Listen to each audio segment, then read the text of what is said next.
He circled the crib 47 times. They counted on the camera footage later. 47 times before anyone in that house understood what he was counting down to. At 2:15 a.m., the dog was inside the crib. They found him there when they came in. The baby was asleep. The dog was not. Renata and Soren Ekholm lived in a 2-story house in the Pacific Northwest with their 4-month-old daughter, Elsa, and their dog, Bruno, a 3-year-old Belgian Malinois. 67 pounds, the kind of dog that dog people understood and everyone else had opinions about.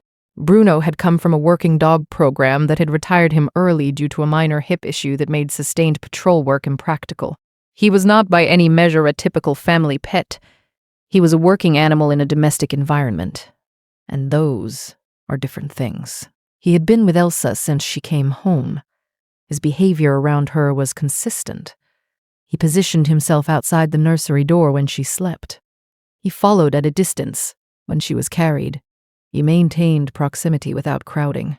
Renata, who had done research before they made the decision to keep Bruno when Elsa arrived, understood that his behavior was protection-oriented and had built their household around it with clear protocols and access rules. She had not built a protocol for the night he started circling the crib. It began at 11:40 p.m. Renata was asleep. Soren was in the nursery for a late feed. He watched Bruno circle the crib once, which was unusual, but not alarming. He assumed it was the dog's response to the middle-of-the-night activity, a disruption in routine that produced a pass of the room. He put Elsa down and came back to bed. Bruno circled the crib again and again. The nursery camera showed him at 12 rotations when Soren checked the monitor from bed at midnight. He told Renata. She said, "He's probably reacting to my anxiety. I've been tense this week. It transfers." She had read this. It was a documented phenomenon. She was correct that it happened. She was incorrect that this was what was happening. By 20 rotations, Soren was sitting up. By 30, he was at the nursery door. Bruno acknowledged him with a glance and continued his circuit. Crib corner, wall. Crib corner, wall. Slow and deliberate, and completely focused on the perimeter of the space Elsa occupied. Renata came in. They stood together and watched and made the same assessment. Anxiety behavior in a high-drive working dog. They had protocols for this. They tried redirecting him. He accepted the redirect, walked away, came back, resumed the circuit. Soren said, "Something's wrong. Not with him, with the room." He opened the window. "If you stay for stories about what animals sense before we do, you are in the right place.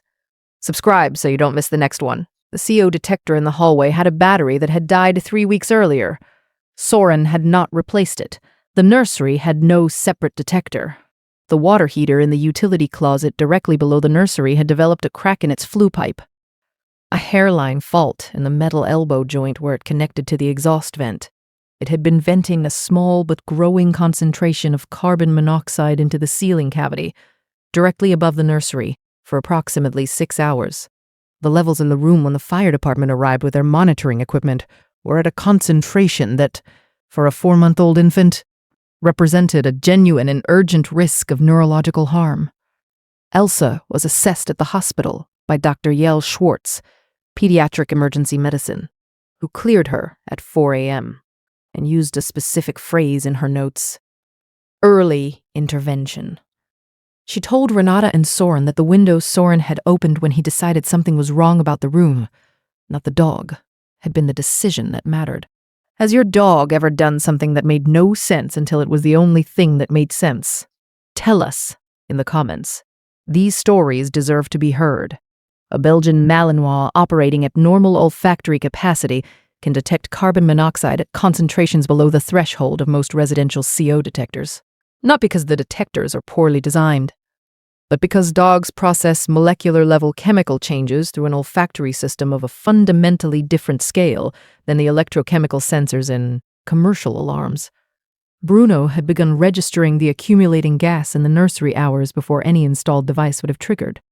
He had communicated it in the only language available to him, the sustained. Deliberate perimeter of an animal that has located a threat and cannot leave the thing it is protecting. 47 circuits. 6 hours. 1 cracked flue pipe.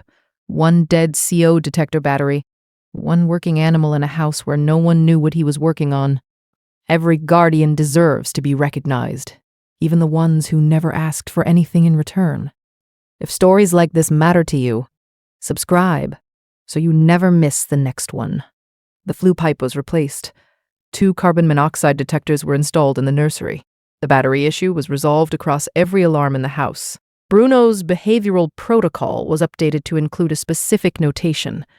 Sustained, unusual perimeter behavior in a single room is a signal to investigate the room, not the dog.